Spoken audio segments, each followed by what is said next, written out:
नमस्कार, मैं हूं तुषार और आप देख रहे हैं खबर 100। आइए रुख करते हैं आज की खबरों की ओर, पर उससे पहले एक नजर आज की हेडलाइंस पर।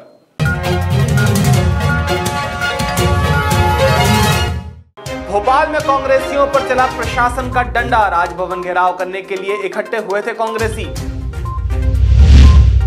कांग्रेस नेताओं ने की प्रेस कॉन्फ्रेंस, भाजपा सरकार पर जमकर साधा निशाना।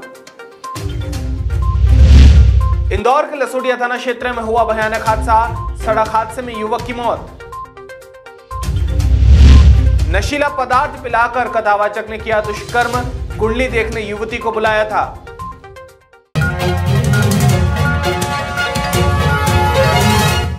हाल ही में मध्य प्रदेश की राजधानी भोपाल में कांग्रेस ने कृषि बिल का विरोध किया, जिसमें पुलिस ने लाठी चार्ज कर आंसू गैस के गोलों का भी इस्तेमाल किया।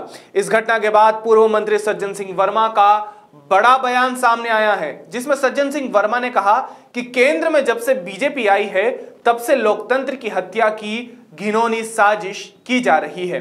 साथ ही सज्जन सिंह वर्मा ने कई बातें कही। आइए आपको भी सुनाते हैं कि अपने बयान में सज्जन सिंह वर्मा ने और क्या कहा। आज भारतीय जनता पार्टी की बर्बरता का जो तांडव आपने और हमने सबने देखा है। भारतीय जनता पार्टी लोकतंत्र की हत्या पिछले 6 सालों से, मैं ज़्यादा लंबा समय की बात नहीं करूंगा, जब से श्रीमान नरेंद्र मोदी जी इस देश के प्रधानमंत्री बने हैं तब से लोकतंत्र की हत्या करने का घिनौना षड्यंत्र भारतीय जनता पार्टी कर्नाटक, गोवा, महाराष्ट्र, मध्य प्रदेश, अरुणाचल, तमाम सारे प्रदेशों में खरीद फरोख्त करके चलती हुई सरकारों को गिराने का काम कर रही है। बहुत शांतिपूर्ण ढंग से नारेबाजी के साथ उन किसान भाइयों के समर्थन में जो दिल्ली की बॉर्डर पर बैठे हैं, हजारों हजार कांग्रेस का कार्यकर्ता और किसान साथी भोपाल की सड़कों पे निकले थे राज्यपाल साहब को ज्ञापन देने। जहां हमें रोका गया, यह स्वाभाविक है, आप लोगों ने भी कई आंदोलनों को कैच किया है, रिकॉर्ड किया है। होता है कार्यकर्ताओं में उत्साह, थोड़ा बहुत बैरिकेडिंग इधर उधर होती है, लेकिन मुझे आज ये कहने में संकोच नहीं है कि अंग्रेजों की पुलिस को भी पीछे छोड़ दिया भारतीय जनता पार्टी ने, शिवराज की सरकार ने। महिलाओं पे बेतहाशा लाठियां चलाई गई। हमारी महिला कांग्रेस के अध्यक्ष अभी हॉस्पिटल से चेकअप करा के आ रही, इन्हें भी लट पड़े हैं। हमारी भोपाल जिले की कांग्रेस अध्यक्ष संतोष कंसाना, हम आपको वीडियो दिखाएंगे, ग्वालियर वाली बच्ची, मर्द पुलिस वाले हाथ पकड़ के घसीटते हुए, ये हमारे पास वीडियो। आंसू गैस के गोले फूटते हैं, वाटर कैनिंग होती है, लाठी चार्ज होता है। हम सब इसके लिए तैयार थे, लेकिन आज जिस ढंग से लाठी चार्ज हुआ, जिस ढंग से आंसू गैस के गोले फोड़े, भाई एक टीम आ रही है, सामने से आंसू गैस के गोले आते हैं, आपके कैमरों ने कैच किया होगा। हम आगे बढ़ रहे हैं, पीछे से भी आंसू गैस के गोले, साइड से भी आंसू गैस के गोले, वाटर कैनिंग। और जब हमने आंदोलन खत्म कर दिया, हमारे नेता कमलनाथ जी रवाना हो गए, उसके बाद सब सारे कार्यकर्ता जाने लगे, तब पीठ पीछे से वार किया। हमारे यूथ कांग्रेस के अध्यक्ष से लेकर तमाम लोग घायल हुए। इसी कड़ी में पूर्व विधानसभा अध्यक्ष एनपी प्रजापति का भी बयान सामने आया है, जिसमें एनपी प्रजापति ने कहा कि कांग्रेस अगर ट्रैक्टर की बात करती है तो 5 किलोमीटर के दायरे में धारा 144 लगा दी जाती है। सरकार कृषि मंडियों को गुजराती व्यापारियों के हवाले करने पर तुली हुई है। इसी के साथ एनपी प्रजापति ने भी भाजपा पर जमकर निशाना साधा। गुजरात के दो राजनीतिज्ञ धन पशुओं को पालने के लिए हिंदुस्तान के किसानों के ऊपर बर्बरता बता रहे हैं। हिंदुस्तान का किसान शांतिपूर्वक तरीके से पूरे देश में आंदोलन कर रहा है और गुजरात के दो राजनीतिज्ञ चाहते हैं कि उनके धन पशुओं की रक्षा करने के लिए वो देश भर के हर प्रदेश के किसानों को कुचल दें, और वही बात आज हमको भोपाल में देखने को मिली है। किसी समय इस प्रदेश में एक किसान का पुत्र हुआ करता था जो कभी अपने आप को किसान पुत्र बोलता था। मैं ढूंढ रहा हूं कि गुजरात के दो राजनीतिकों के साथ वो किसान पुत्र कहां खो गया है, या वो किसान पुत्र प्रदेश के ही किसानों पे अपने ही इशारे पे लाठियां चलवा रहा है। हम क्या माने इसको? जिन नियम की खातिर सुप्रीम कोर्ट तक बोल रहा है कि हम 26 तारीख को इन लोगों को नहीं रोक पाएंगे। अगर प्रदेश में ट्रैक्टर की बात कांग्रेस विधायक दल करता है या पार्टी करती है तो 5 किलोमीटर के दायरे में ट्रैक्टर नहीं आ पाएंगे। ये कौन सा लोकतंत्र है? उन लोगों ने भी बहुत आंदोलन किए जब वो लोग करते थे, लेकिन ज्ञापन लिया जाता था, भले ही 5 लोगों से लिया जाता था, ऐसी बर्बरता नहीं दिखाई जाती थी। आज तो ऐसा कर रहे हैं कि मध्य प्रदेश के भी कुछ धन पशुओं के कारण जो हरकत हो रही है वो गलत है। आप चौथे स्तंभ के भी कई परिवार किसानों के परिवार हैं, भले ही आप शहर में आके बस गए। ये किसानों के समूह की बात है।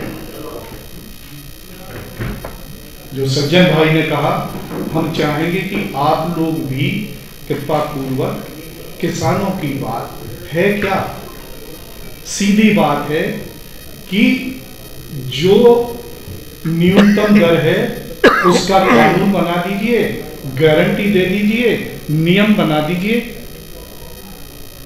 वाजिब मांग है।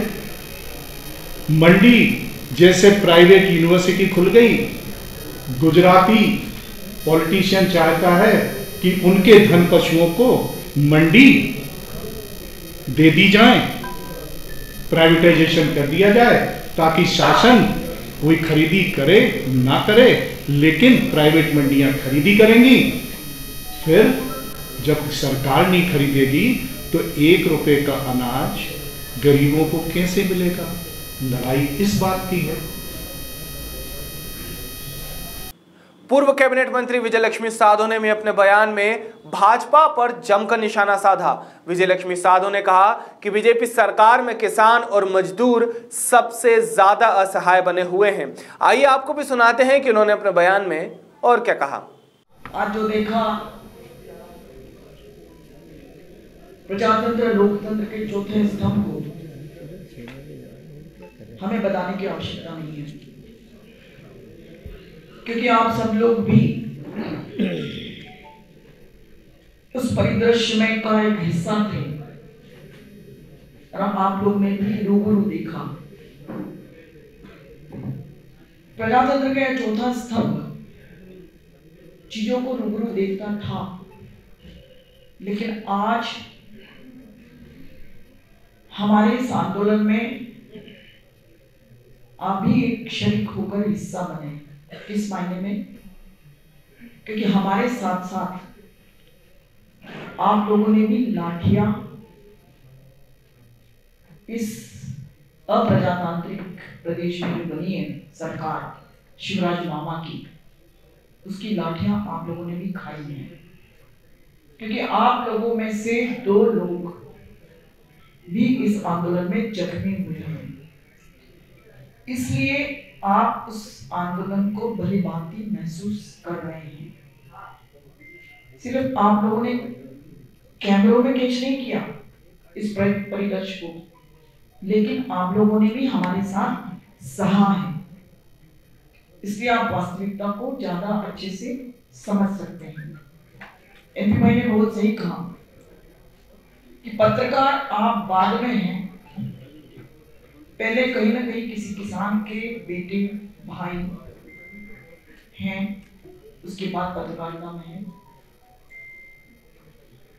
आज जो माहौल देश में बना है, सबसे ज्यादा दुखी किसान और मजदूर है।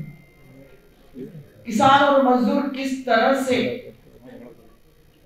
फसल का उपार्जन करता है, किस तरह से फसल बोता है, वो ये नहीं देखता कि धूप तेज है, क्योंकि जहां से मैं आती हूँ वहां करीब 4850 डिग्री टेम्परेचर हो जाता है हमारी नेपाल में।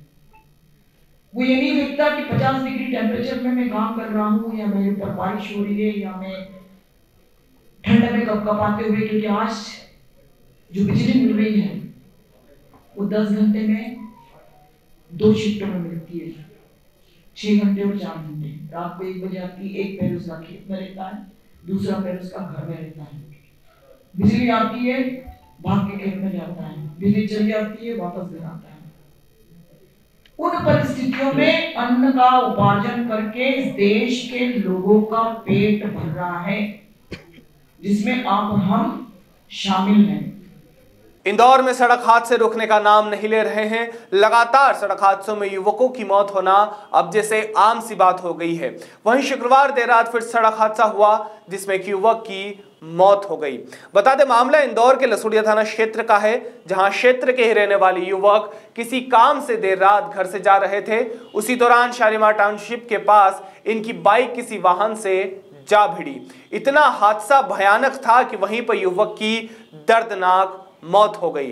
मृतक का नाम दिवांग परमार बताया जा रहा है। मौके पर पहुंची पुलिस ने मर्ग कायम कर शव को पोस्टमार्टम के लिए एमवाई हॉस्पिटल में भेज दिया है। देवांग पिता बाबूलाल परमार उम्र 24 साल निवासी 114 पार्ट 1 लसूड़िया इंदौर। ये बाइक से कहीं जा रहे थे रात के समय और शालीमार टाउनशिप के पास सेवी रोड पर एक्सीडेंट हुआ वाहन दुर्घटना में। एमवाई लाया गया जहाँ इनके मृत घोषित कर दिए। कहाँ के रहने वाले थे और किस काम से? ये लसूड़िया पार्ट 1 114 पार्ट 1 के रहने वाले हैं और कहीं काम से रात में जा रहे थे। वाहन दुर्घटना में अभी कारण स्पष्ट नहीं है कहाँ जा रहे थे, परिजनों के कथन लेख होने के बाद ही स्पष्ट हुआ। मृतक करते क्या थे, क्या काम? मृतक अभी स्पष्ट नहीं हुआ, परिजनों के कथन लेना शेष। आपका नाम? मेरा नाम उपनिरीक्षक अरुण मलिक जाट, थाना लसूड़िया इंदौर। इंदौर में दुष्कर्म के मामले लगातार बढ़ते जा रहे हैं। ऐसा ही एक मामला इंदौर के लसूड़िया थाना क्षेत्र से सामने आया है, जहां पर एक कथावाचक ने कुंडली देखने के नाम पर और ग्रह दोष दूर करने के नाम पर महिला के साथ दुष्कर्म किया है। फिलहाल पुलिस ने आरोपी को गिरफ्तार कर पूछताछ शुरू की है। बता दें जांच में यह बात सामने आई है कि इस तथाकथित पंडित ने कई महिलाओं के साथ इस तरह की वारदात करना स्वीकार किया है। फिलहाल पुलिस आरोपी से और भी पूछताछ कर रही है। ये एक महिला अभी लसूड़िया थाना पहुंची थी, जहां पर कि उसके द्वारा बताया गया कि जगदीश शर्मा नामक एक आष्टा का रहने वाला ज्योतिषविद है। इसके द्वारा फेसबुक पर उससे युवती से दोस्ती की गई और उसके बाद उसको झांसी में लिया गया। झांसी में लेने के बाद में उसको गलत तरीके से उसके फ़ोटो बनाए गए, उसके उससे शादी कर ली। उसके बाद फिर लगभग 5-6 महीने तक उसको साथ में रखा। उसके बाद फिर उसकी वीडियो बनाकर और उसको वहाँ से भगा दिया गया। उसने पूछताछ में बताया कि इस तथाकथित ज्योतिष द्वारा और भी महिलाओं के साथ में ऐसा किया गया है। पुलिस ने अपराध पंजीबद्ध इसमें कर लिया है और जो आरोपी है उसको गिरफ्तार कर लिया है। सर बताया जा रहा है कि ज्योतिष नशीला पदार्थ भी खिलाता था। हाँ, इस तरह की चीज़ बताई है उस युवती ने अपने कथन में। सर कुछ ब्लैकमेलिंग के भी कुछ पैसे की भी बात सामने आई उस तक तो कुछ आया?